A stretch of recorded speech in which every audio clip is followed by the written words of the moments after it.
Assalamualaikum warahmatullahi wabarakatuh. Syederalun, saat ini Anda sedang menyaksikan podcast Serambi bersama saya Suhia Zarati dan ada Bapak Hasan Basri M. Nur selaku host pada hari ini. Dan Syederalun, tentunya menyenangkan sekali kita hari ini kembali lagi di podcast Serambi akan membicarakan tema-tema menarik pastinya. Dan saat ini sudah hadir narasumber kita, ada dua narasumber pada hari ini.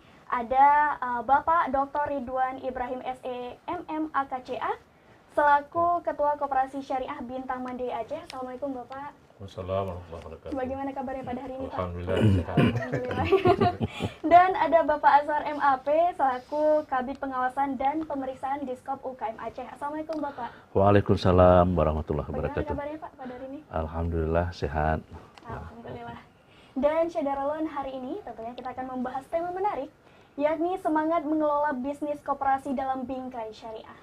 Nah, kira-kira Pak Hasan, bagaimana, apa yang menarik kira-kira dalam pembahasan hari ini, Pak? Kenapa perlu dibahas pada hari ini, Pak? Karena hari ini kebetulan masih dalam momen HUT koperasi ya, hari ulang tahun koperasi ke-76 Pak Aswar ya. Ya. Nah, dalam konteks ini mungkin koperasi itu adalah salah satu lembaga yang diharapkan mampu memberdayakan ekonomi umat. Nah, dalam konteks di Aceh ini bagaimana Pak Aswar perkembangan koperasi koperasi di Aceh dalam rangka HUT koperasi ke-76? Baik, terima kasih Pak Hasan. Senang sekali bisa bergabung dan rekan-rekan para pendengar yang menonton ya Serambi On TV. Saya pertama juga mengucapkan selamat hari lahir ya. Hari lahir koperasi yang ke-76 walaupun sudah terlambat ya, kita peringati itu biasanya 12 Juli ya, tapi ini masih momen itu juga. Nah, mungkin diawali mungkin saya menggambarkan tentang perkembangan koperasi yang ada di Aceh. Dari sisi jumlah koperasi lumayan banyak di Aceh. Hampir 7.000 ya, hampir 7.000 koperasi unit, atau secara lengkap itu adalah 6.974 unit. Nah, namun itu masih ada yang aktif, masih ada yang tidak aktif. Nah, dari gambaran hampir 7.000 tadi, yang aktif itu hanya sekitar 3.900 ya, 976. Itu koperasi yang aktif. Nah, inilah dinamika koperasi di Aceh.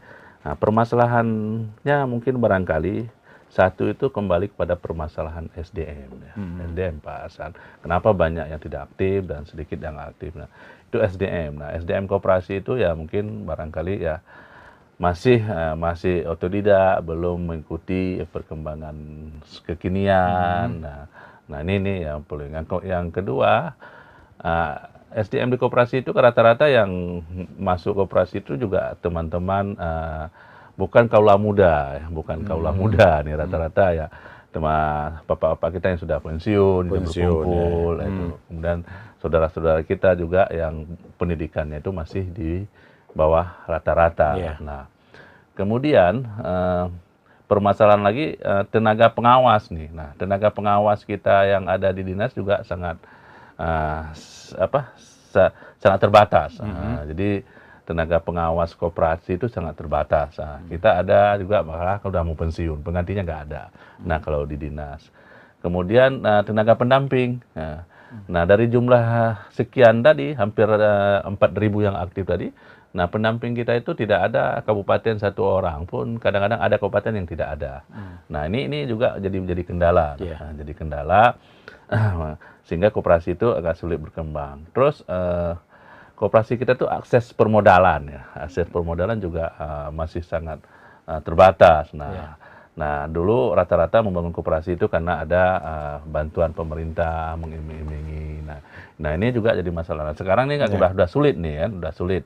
Nah, begitu dia mengakses misalnya ke perbankan, nah tentu juga melihat bagaimana sistem pengelolaan koperasi itu sendiri. Nah, itu juga karena akibat keterbatasan SDM tadi. Itu adalah gambaran koperasi di Aceh Pak Hasan. Gitu. Gambaran koperasi mungkin Pak Aswar dapat nggak menjelaskan koperasi yang selama ini kan dipahami orang lebih banyak bergerak di simpan pinjam. Mungkin ada nggak di Aceh ini koperasi yang bergerak di bidang produksi, ada produk yang dia lahirkan? Ya, memang rata-rata orang melihat koperasi itu adalah koperasi simpan pinjam ya. Nah, koperasi pinjam. Tapi semangat daripada misalnya pemerintah Indonesia bahkan Pak Menteri sekarang itu berharap lahirnya koperasi-koperasi produk ya, Koperasi produksi produk. yang produksi ya. Ada Pak, ada Ya. koperasi produksi ini ada. Nah, ada beberapa yang sudah kita tayangkan di website kita.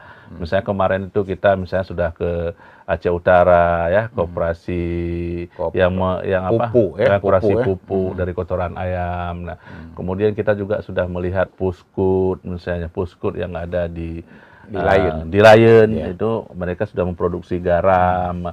Kita juga melihat ada koperasi di Aceh Tamiang, bagaimana mengelola misalnya limbah-limbah sapu, limbah-limbah lidi sawit itu menjadi sapu dan Menjadi berbagai produk ya. menjadi produk lain. Ada, saya pikir ada juga ada Inovac yang di Unciah ini sekarang bagaimana mengelola nilam itu ya. Nilam itu sekarang itu udah bahan ekspor dah. Malah ekspornya sudah luar biasa nih. Nah, Iya, ini luar biasa perkembangannya. Namun yang simpan pinjam juga banyak ya. Tetap jalan ya. Saya pikir simpan pinjam ini juga seharusnya juga menjadi momentum kebangkitan, misalnya dengan lahirnya Kanun LKS ya. Kanun LKS kita nomor berapa tuh? Nomor 11 ya, tahun 2018. Nah, semua keuangan syariah di Aceh itu, keuangan di Aceh, lembaga keuangan itu harus syariah. Nah, saya pikir itu momentum bagi koperasi untuk menggait nasabah, tentu dengan mekanisme koperasi. Nah, itu penting menurut saya Pak Hasan. Oke, terima kasih Pak Aswar. Di sini juga sudah hadir bersama kita Dr. Ridwan SE MM AKCA ya, salah satu pelaku koperasi syariah yang ada di Banda Aceh, yaitu Ketua Koperasi Syariah Bintang Mandiri Aceh. Selamat datang di studio Pak Ridwan. Nah, bagaimana mungkin Bapak dapat menjelaskan kiprah koperasi ini sampai hari ini, Pak? Ya, alhamdulillah. Terima kasih atas kesempatannya. Saya hormati Pak Hasan Basri, Ya. Pak Aswar dan Sunjaya. Mungkin saya sebagai pelaku ya. Alhamdulillah, memang kalau kita lihat untuk koperasi simpan pinjam ini ya, terus ada perkembangan. Ya.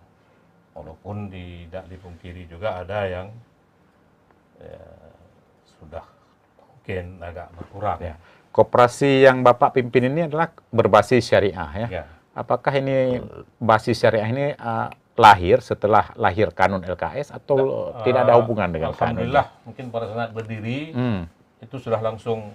Oh, di awal pendirian langsung koperasi syariah ya. Nah, jadi ini menjadi pendukung Ya, bagi Kanun yang lahir kemudian ya. koperasi syariah Bintang Mandiri. Karena pada saat setelah tsunami itu memang ada program dari BRR ya Ya. untuk melahirkan beberapa buah koperasi. Dan status koperasi ini apa? Status sehat atau bagaimana, Pak? Mudah-mudahan dalam keadaan sehat, Pak. Sehat ya, sehat walafiat. Ya. Nah, berapa ada anggota koperasi ini? Anggota kita mungkin dalam 3 tahun terakhir ini sudah dari 30 sudah meningkat menjadi 83 orang. Silakan 83 orang. 83 orang. Nilai pinjaman di koperasi Bintang Mandiri ini berapa? Ya. Untuk sementara alhamdulillah kita sudah bisa mengcover sampai dengan 100 juta, Pak. 100 juta ya. 100 Itu juta. untuk jangka panjang. Ah. Tapi biasanya kan kalau ada anggota yang juga perlu mungkin jangka pendek, ya, nah, itu juga mungkin kita bisa membantu sampai 150. Sistem syariah ini bagaimana Pak pola bahas? Kita polanya? kan ada dua Ah, yang mungkin udah kita jalankan. Yang pertama adalah profit sharing. profit sharing, bagi hasil. Bagi hasil. Ah, Tapi ini yang banyak memang, yang banyak profit sharing. Kemudian sedikit yang istilahnya ada bukan ini apa bagi hasil ya. ya. Ya, ada ini bagi hasil. Satu lagi adalah profit sharing, itu masih belum banyak itu karena yang udah kita jalan ini ada beberapa yang mereka misalnya butuh kendaraan, Oke. kita biayai. Kemudian ada juga yang mereka butuh alat-alat rumah tangga. Oke. Dari data yang mengajukan pinjaman di Koperasi Syariah Bintang Mandiri ini, ada nggak yang mengalami masalah kendala misalnya macet pada cicilannya dan sebagainya? Alhamdulillah ya. Alhamdulillah itu kecil. Kecil ya. Kalau presentasinya mungkin di bawah 5% atau Tak sampai malah 3%. 3% ya. 3%. Ya. Ya, mudah-mudahan ya, itu pun nanti mereka masih melakukan apa istilahnya pendekatan, punya etikat baik untuk membayar sehingga kita mungkin dalam sistem ini kan ada penjadwalan kembali. Oke. Ya, ini kita ikut itu. Oke, mungkin untuk sementara demikian Pak Ridwan, dan kepada Syederalun yang ingin memberikan masukan atau komentar ataupun pertanyaan dapat diajukan melalui kolom-kolom komen yang tersedia di media sosial Serambi Group, termasuk di Facebook, Instagram, dan lain-lain. Nah, kembali ke Pak Aswar nih. Nah, mungkin ada nggak di Aceh nih koperasi produk yang dimiliki oleh pesantren? Dapat jelasan. Kalau kita melihat dimiliki, pasti beberapa pesantren itu sudah memiliki ya. Sudah memiliki. Tapi ini yang saya hadir ya, saya lihat sendiri beberapa waktu yang lalu itu ada sebuah pesantren di Aceh Selatan ya, di Aceh Selatan. Koperasinya itu adalah namanya Sawah Liet. Ya. Di Kampung Sawah Liet, ada di tayang di Serambi Indonesia. Iya, ada. Memang kemarin kita coba coba bisa mempublikasikan juga melalui media cetak ya, media cetak di Serambi Indonesia itu. Sawah Liat itu mungkin bahasa agak ke Padang sedikit ya. Ya, tanah liat ya. Tanah liat atau Sawah Liat ya. Ya, koperasi itu dia memproduksi air kemasan ya. Nama mineral. air mineral itu adalah Asipiat. Nah, Asipiat. Nah, mereka sudah memproduksi itu 1.000 sampai 1.500 dus ya, atau kotak dalam satu hari. Luar biasa ya? Saya pikir luar biasa sudah, sehingga pesantren itu bisa dihidupi oleh proses bisnis itu. Nah, bisnis itu dan itu sangat bagus menjadi pembelajaran bagi kopentren atau pesantren-pesantren yang lain. Nah, jika di Aceh itu misalnya punya bisnis-bisnis seperti itu, nah tentunya dengan bisnis yang lain, tidak harus dengan air mineral, air kemasan semua ya, dan itu bagus ya, apalagi kita punya berbagai produk unggulan ya, berbagai itu bisa dicontoh dan dimanfaatkan. Nah, selain itu mungkin banyak yang lain Pak Hasan, banyak yang lain. Nah, tentu kita tidak tercover yang kita kan, tapi yang kita lihat, nah pemasarannya juga begitu luas Pak. Pemasarannya mulai dia dari Blang Pidi sampai ke Aceh Selatan, ada kota Klut Utara, Kota Pajar. Nah, permintaan pasarnya cukup besar. Bahkan di berita itu mereka nggak sanggup memenuhi pasar. Benar, betul, nggak sanggup karena keterbatasan. Pertama mesinnya nggak cukup karenanya. Nah, yang kedua mungkin transportasi untuk angkutnya juga masih terbatas. Nah, kendalanya memang di mesin. Saya pikir ini juga menjadi informasi dari kita buat pemangku kepentingan, atau ada dermawan yang mungkin menghibahkan sebagian hartanya untuk kemajuan pesantren. Saya pikir menjadi salah satu pilihan ya, menjelas satu pilihan. Nah, mereka sudah membangun masjid, membangun asrama. Bahkan insentif para guru di sana, insentif pada guru di sana itu diambil dari keuntungan bisnis koperasi tersebut. Kami baca juga di berita di Serambi Indonesia, pesantren ini tidak memungut biaya apapun dari santri, dan pendapatannya betul dari sini, dari pendapatan air isi ulang nih Pak ya. Benar, yang kita dapat seperti itu. Kita dapat informasi memang seperti itu, karena apalagi yang mengaji di pondok itu adalah rata-rata dari kalangan ekonomi lemah ya, orang miskin, anak yatim ya, bahkan juga ada anak-anak orang miskin Pak yang di sana, sehingga ditampung semuanya. Ini sebuah sebuah inovasi yang dilakukan oleh tengku-tengku kita yang ada di sana. Ini sebuah contoh menurut saya, contoh baik yang bisa juga dipraktekkan oleh teman-teman koperasi yang lain untuk dalam mendirikan koperasi gitu. Karena di pesantren itu punya modal ya, punya punya santri yang banyak gitu. Mungkin kalau kita bilang misalnya Mudi di Samalanga juga cukup banyak bisnisnya, juga untuk menghidupkan perputaran proses belajar mengajar di pesantren tersebut. Berarti yang sudah Bapak kunjungi yang sudah berhasil itu di Sawah Liek, Labuan Haji, Labuan Haji, Aceh Selatan ya. Ya. Nah, kembali ke Pak Ridwan, ada nggak kriteria-kriteria tertentu untuk mendapatkan bantuan dari koperasi yang Bapak pimpin? Ya, terima kasih. Kita memang mempunyai ketentuan ya. Setiap peminjam itu yang pertama memang harus anggota. Harus anggota, wajib anggota, Pak. Anggota. Nah, karena ini sudah merupakan ketentuan. Dan ini mungkin yang jadi pembeda antara koperasi dengan perbankan ya. Ya. Oke. Kalau jadi kita yang pertama adalah anggota. Yang kedua memang mereka betul-betul butuh untuk kegiatan apa, itu kita memang selalu pertegas itu. Apakah mereka membuat semacam proposal, Enggak. penawaran pendanaan? Kalau ada pun itu mungkin tidak tertulis, mungkin dengan komunikasi langsung menghadap manajer, kemudian kita buat form untuk kebutuhan apa yang mereka inginkan. Ya, tapi umumnya mereka memang yang selama ini sudah digunakan untuk membangun rumah, memperbesar rehab rumah, dan sebagian untuk memang kebutuhan sekolah. Pendidikan artinya. Nah, jadi kalau pendidikan itu berarti kan kita hitung bagaimana jasa yang digunakan, ya, apakah itu hanya untuk SPP-nya atau hanya untuk pemondokan. Nah, ini kita. Di awal pendirian ini kan punya koperasi Syariah Bintang Mandiri dari tahun 2007. Ada nggak kendala lika-liku bisa disampaikan di sini, Pak?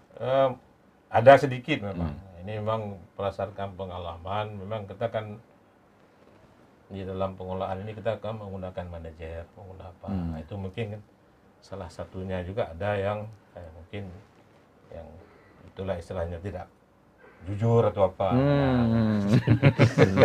Itu memang yang jadi kendala. Ya, tapi yang pengalaman kita kemarin, kita karena memang kemarin itu ada kan pasca tsunami itu ada kan bangunan rumah-rumah. Jadi sehingga kita mungkin pada saat itu ada melaksanakan pengadaan atap, kita beli. Jadi kita percayakan pada seseorang ya, tapi kenyataannya nggak jalan. Itu aja, yang lain mudah-mudahan nggak ada masalah. Tapi setelah akhir dengan pendekatan itu masalahnya selesai juga. Selesai juga ya. Sehingga secara istilahnya tidak merugikan total, tidak total loss ya. Tapi terakhir ya, dikembalikan. Kalau rapat pengurus koperasi itu rutin, Pak? Rapat pengurus. Kalau rapat pengurus minimal kami selalu mengadakan minimal 1 bulan. Tapi kalau ada kegiatan-kegiatan yang mendesak itu kami selalu buat. Kalau RAT itu setahun sekali. Kita memang alhamdulillah sudah beberapa tahun termasuk tercepat. Kita selalu mengatakan di bulan Februari paling lambat, paling telat paling lambat kita sudah rata-rata Februari. Nah, kalau untuk masyarakat yang belum menjadi anggota, bagaimana nih ketentuan untuk menjadi anggota koperasi ini? Kita yang pertama adalah memberikan kesempatan mereka yang untuk menjadi anggota. Nah, itu mungkin kalau yang lalu kita memang pada saat awal mendirikan itu, karena memang itu merintis supaya modalnya banyak, kita sudah menetapkan itu simpanan pokoknya itu 5 juta. Simpanan pokok 5 juta. Kemudian simpanan wajib 100.000, tapi dengan bimbingan dari Pak dari dinas. Lalu tiap tahun. Nah, itulah mungkin dulu kita rasakan karena memang ini terlalu besar, jadi anggota agak susah untuk masuk. Ini karena mengapa dulu ini, karena memang di awal-awal ini kan ngajak orang agak susah.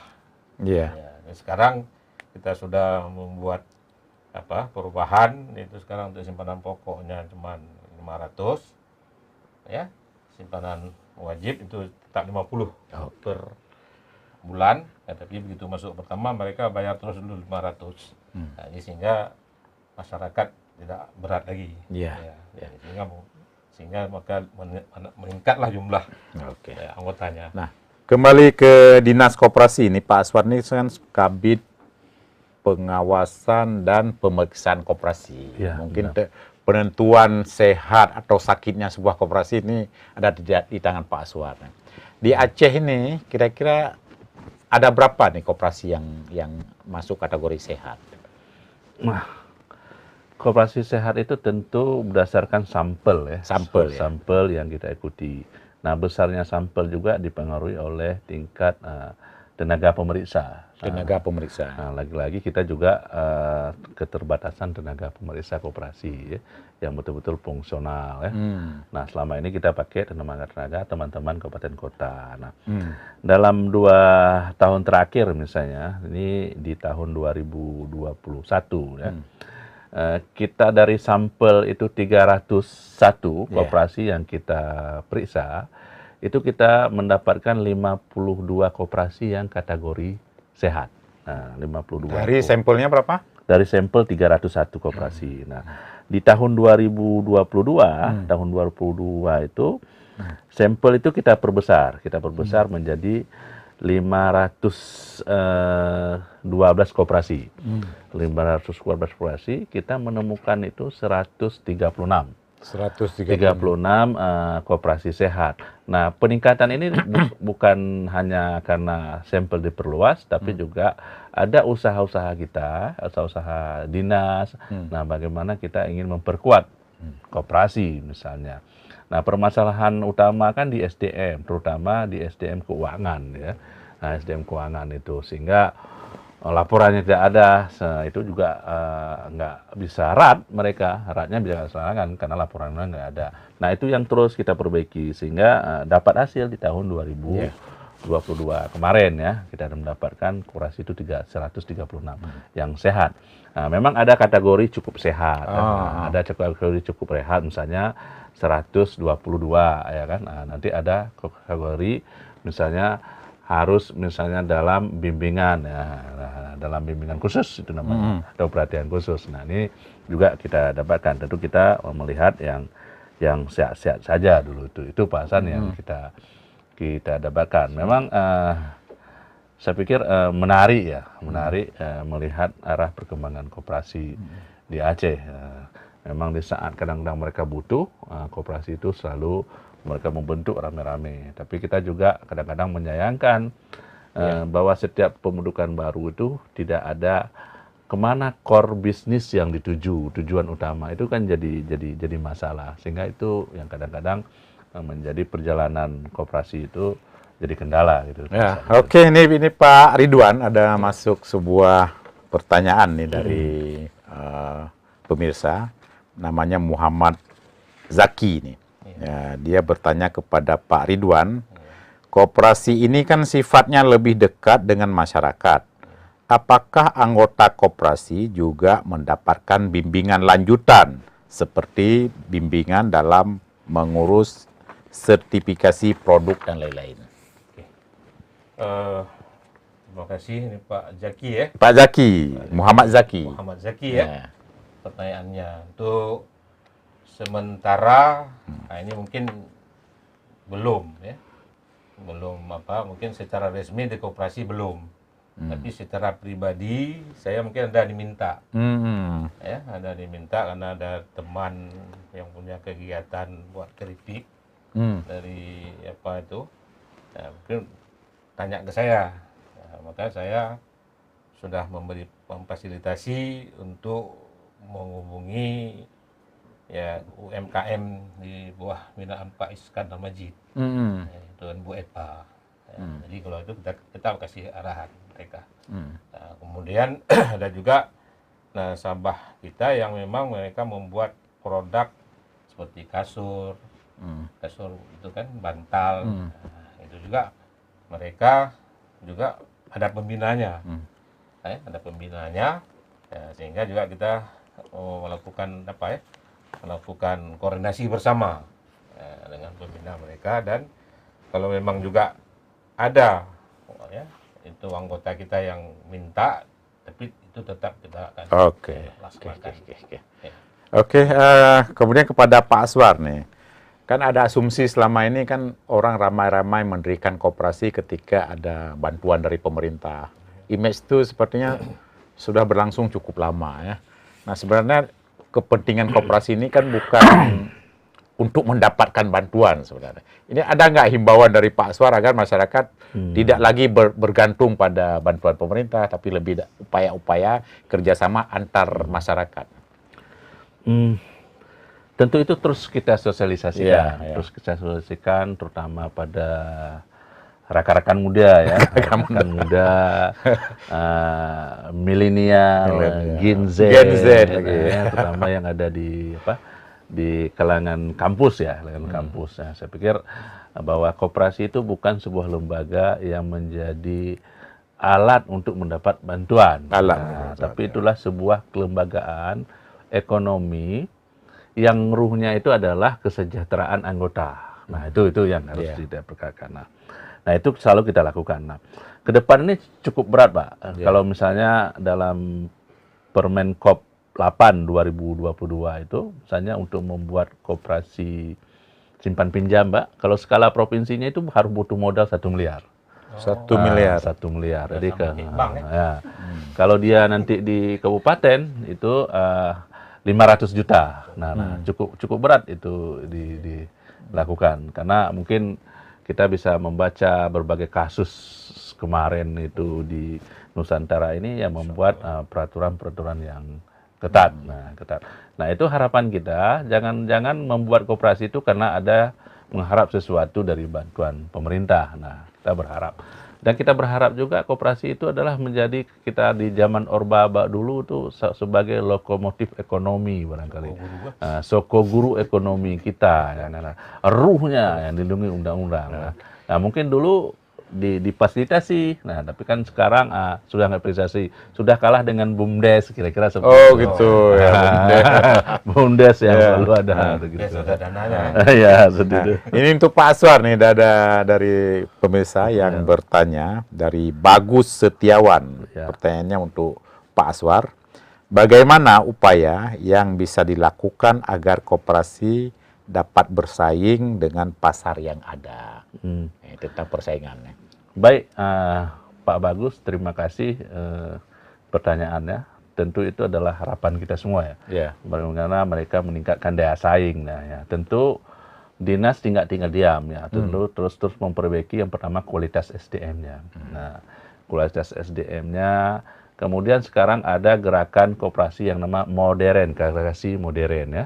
Yaitu untuk menyelaraskan dengan kondisi atau konteks kekinian, zaman digitalisasi, teknologi. Nah, itu yang harus dilakukan oleh teman-teman koperasi. Nah, tentu dinas terus berusaha untuk melakukan modernisasi koperasi-koperasi. Tentu koperasi yang kita modernisasi itu nggak semua koperasi. Tentu koperasi yang sudah siap, punya persyaratan, nah itu yang sudah kita lakukan. Kemudian teman-teman juga perlu melihat nih, kira-kira misalnya di Aceh nih. Di Aceh ini sudah melakukan program LPSE, misalnya pembelanjaan barang pemerintah itu melalui e-katalog. Nah sekarang itu digembar-gemborkan itu melakukan katalog lokal gitu. Koperasi itu bisa melakukan hal yang sama, tapi di Aceh belum ada. Nah, di Aceh belum ada satu koperasi pun yang terdaftar di LPSE, misalnya Sekda Aceh, yang dari koperasi sebagai mitra pemerintah. Padahal pemerintah itu bisa membelanjakan beberapa barang, misalnya yang rutinitas ATK, barang apa. Nah, ada nggak dalam bentuk koperasi yang sudah siap? Saya pikir itu bisa langsung mengontak LPSE. Nah, itu salah satu. Yang koperasi itu harus melihat itu semua. Jangan misalnya wah santai-santai gitu. Nah, itu kita kadang-kadang kita kalah dengan UKM ya. UKM kita kalah. Padahal koperasi itu juga membawahi UKM ya, Pak Ridwan yang membawa UKM. Nah, itu langkah-langkah kita lakukan, berbagai sosialisasi, berbagai program-program peningkatan sumber daya manusianya. Nah, ini besok mungkin di tanggal 22 kita juga melakukan hari koperasi yang dipusatkan di Aceh Barat ya, di Aceh Barat, Melabuh. Nanti juga akan dilihat koperasi-koperasi yang berprestasi, ya diberi semacam semangat lah ya atau apa ya, sehingga koperasi itu terus berpacu untuk menciptakan karya-karya terbaik untuk membangun. Jadi koperasi yang ada di Aceh, produk-produknya belum ditayangkan, belum tersedia e-katalog ya. Belum. Sebagian besar belum tersedia atau sebagian besar? Memang belum. Kalau belum, e-katalog yang terdaftar di LPSI ya, pemerintah Aceh itu belum ada lembaga koperasi yang daftar. Nah, tapi kalau lembaga UKM itu cukup banyak. Cukup banyak. Sudah hampir 1.000. Malah yang belanja kita itu ada dari provinsi luar. Kemarin itu ada dari. Nah, kira-kira apa nih penyebabnya, Pak Aswar? Nah, penyebabnya itu mungkin dalam arti yang pertama, mereka itu legalitas usaha. Nah, legalitas usaha kan. Yang kedua, produk yang dijual itu. Produk yang dijual itu ada nggak kira-kira sebenarnya? Misalnya, ada nggak misalnya sebuah koperasi itu yang memproduksi benih misalnya. Misalnya benih kelapa hibrida, benih padi. Tapi benih itu kan harus berstandar. Nah, harus standar, harus ada sertifikatnya yang diuji labnya, semua itu harus ada. Nah, itu mungkin yang belum. Tapi ada yang untuk benih-benih beberapa, misalnya bahan tanaman hortikultura, justru ada di katalog itu, di katalog LPSI. Tapi justru dari produk-produk koperasi itu belum ada. Padahal ada koperasi yang memproduk tas ini semua, tapi belum muncul kelembagaan koperasi itu. Ini mungkin juga salah satu peluang bagi teman-teman koperasi untuk mendaftar, sehingga nanti pemerintah itu bisa belanja, atau nanti pemerintah luar itu bisa belanja. Kemarin tuh saya dapat informasi dari LPSI, bahkan ada pemerintah DKI yang membelanjakan ke e-katalog lokal Aceh. Nah ini peluang sebenarnya. Nah, tapi kenapa ini nggak ditangkap ya? Nggak ditangkap. Nah, itu. Nah, kembali ke yang kita bahas tadi tentang koperasi di daerah. Ini ada nggak kebijakan dari pemerintah, misalnya satu daerah punya satu produk seperti itu, Pak?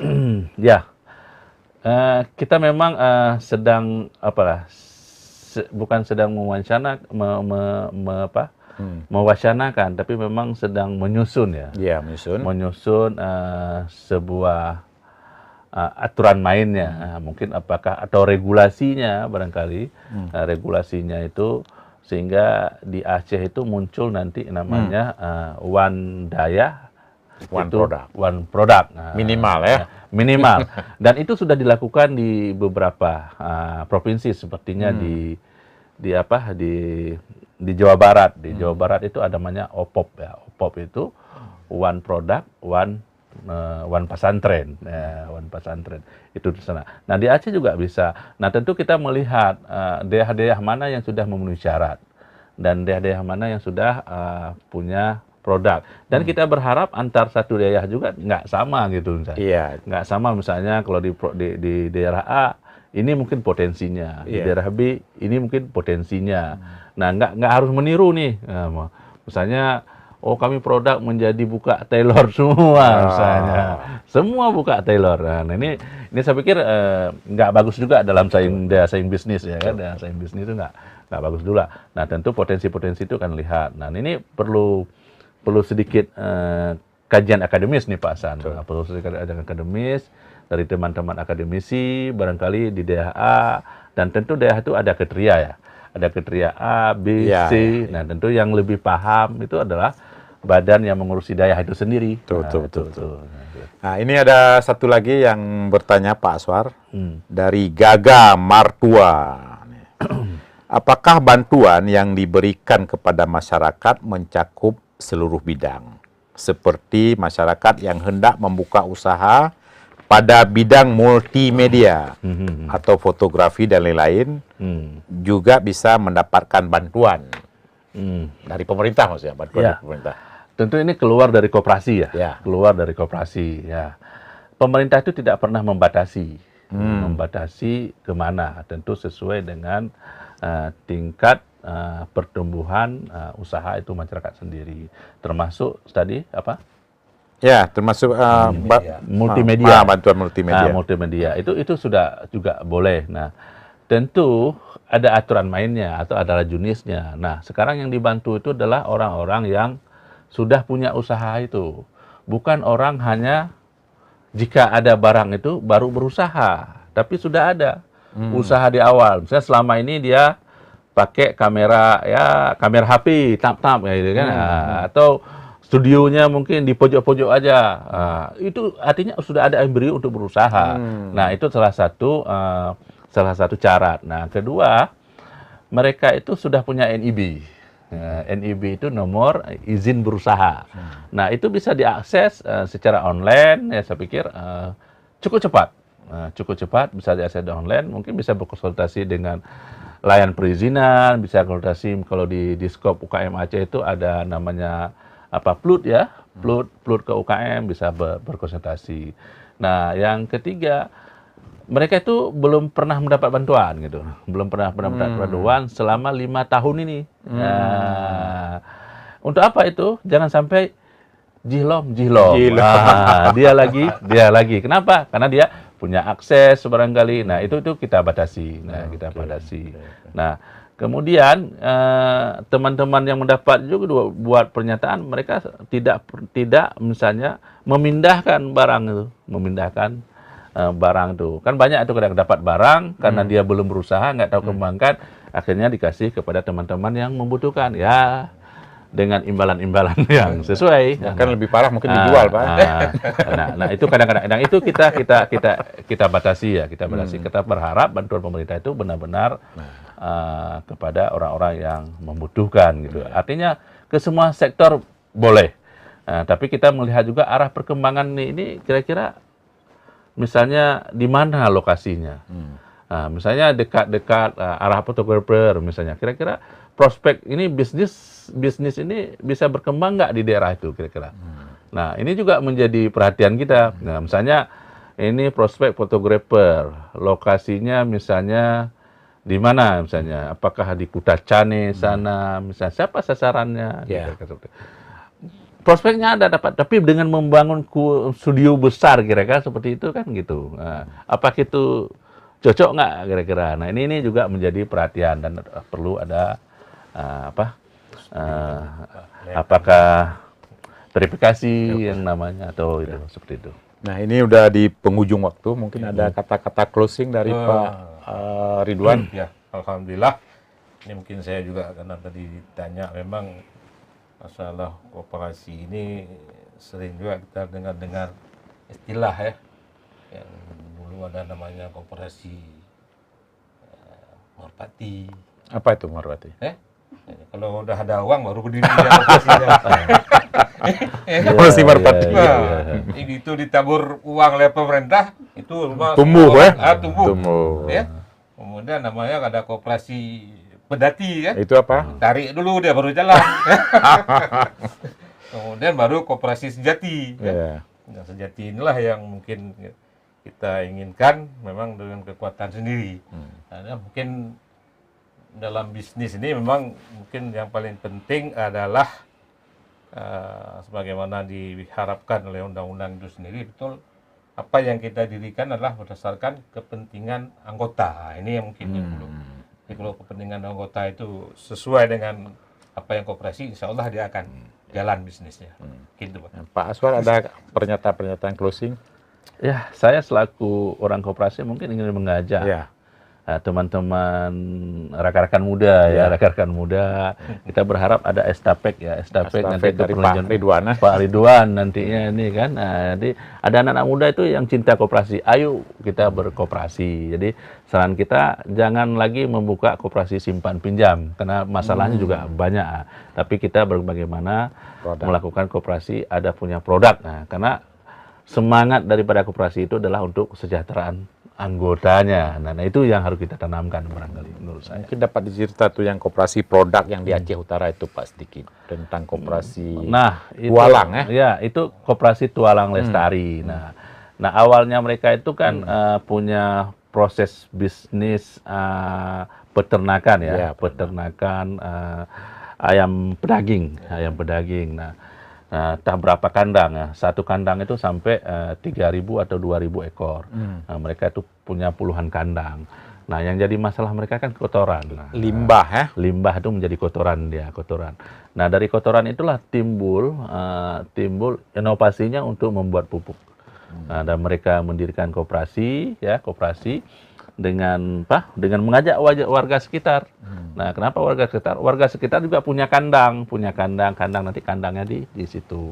Nah, sekarang pupuknya itu sudah lolos dari tahapan uji coba ya. Uji coba barangkali memang belum dipasarkan secara luas ya, karena mungkin ada terkendala teknis mungkin sedikit, dan ini perlu bantuan. Tapi mereka sudah sangat luar biasa. Dan dari kotoran itu menghasilkan 8 jenis pupuk ya. Produk ya. 8 jenis produk. Ini luar biasa. Nah, ternyata dari kotoran itu juga menjadi dari sumber ya, menjadi sumber pendapatan. Nah, alangkah teman-teman rakyat muda ini sekarang yang begitu banyak mungkin produk-produk yang bahkan mungkin dibuang. Jika punya skill dan inovasi itu bisa diolah, ya, dia kumpulnya itu bukan dalam bentuk perusahaan, dalam bentuk koperasi, sehingga seragam gitu. Nah, itu cukup bagus. Mungkin yang koperasi Tualang Lestari ini dan mampu menggarap kotoran binatang menjadi uang, mungkin ini dapat menjadi inspirasi bagi generasi muda, Pak Aswar ya. Ya, kita berharap kita kan sudah kemarin itu sudah merilis juga ya. Sebuah tulisan, kalau nggak salah juga Pak Hasan di Serambi. Ya, Serambi, Pak Hasan bisa membaca, kira-kira membaca. Nah, semangat itu kan menjadi mendicumiti bagi teman-teman rakan muda itu untuk mengolah itu. Dan tentu banyak misalnya di daerah barat selatan yang dekat dengan pesisir laut, kadang-kadang banyak. Kadang-kadang ada juga ikan yang kadang-kadang di saat musim ikan, ikan esnya nggak ada, itu kadang-kadang juga nggak dikelola dengan bagus tuh. Nah, ini juga jadi potensi seperti itu. Oke, terima kasih Pak Aswar, Pak Ridwan. Dikembalikan ke Suhia ya. Iya, baik, terima kasih. Dan memang luar biasa sekali pembahasan hari ini. Semoga nantinya bisa mendorong ya kaum muda juga untuk bergabung ya Pak ya ke koperasi dan menciptakan produk nantinya yang bisa membantu yang menjadikan UMKM, memajukan ekonomi Aceh juga tentunya ya. Baik, terima kasih sekali lagi kami ucapkan kepada Bapak Dr. Ridwan Ibrahim selaku Ketua Koperasi Syariah Bintang Mandiri Aceh ya Pak yang sudah hadir pada hari ini. Terima kasih juga kepada Bapak Aswar MAP selaku Kabid Pengawasan dan Pemeriksaan Diskop UKM Aceh. Terima kasih dan kembali. Tentunya penghormatan kami juga kepada Bapak Hasan Basri M. Nur ya. Terima kasih Pak sudah bergabung hari ini juga menjadi host dan semoga tayangan ini nantinya bisa bermanfaat untuk kita semua, khusus untuk kaum milenial yang nantinya bisa melanjutkan estafet koperasi nantinya. Dan Cederalon, demikian podcast Rambi kali ini. Saya Suhia Zahrati dan mewakili narasumber dan Pak Hasan Basri M. Nur pamit undur diri. Assalamualaikum warahmatullahi wabarakatuh. Waalaikumsalam warahmatullahi wabarakatuh. Alhamdulillah. Mau belum ini?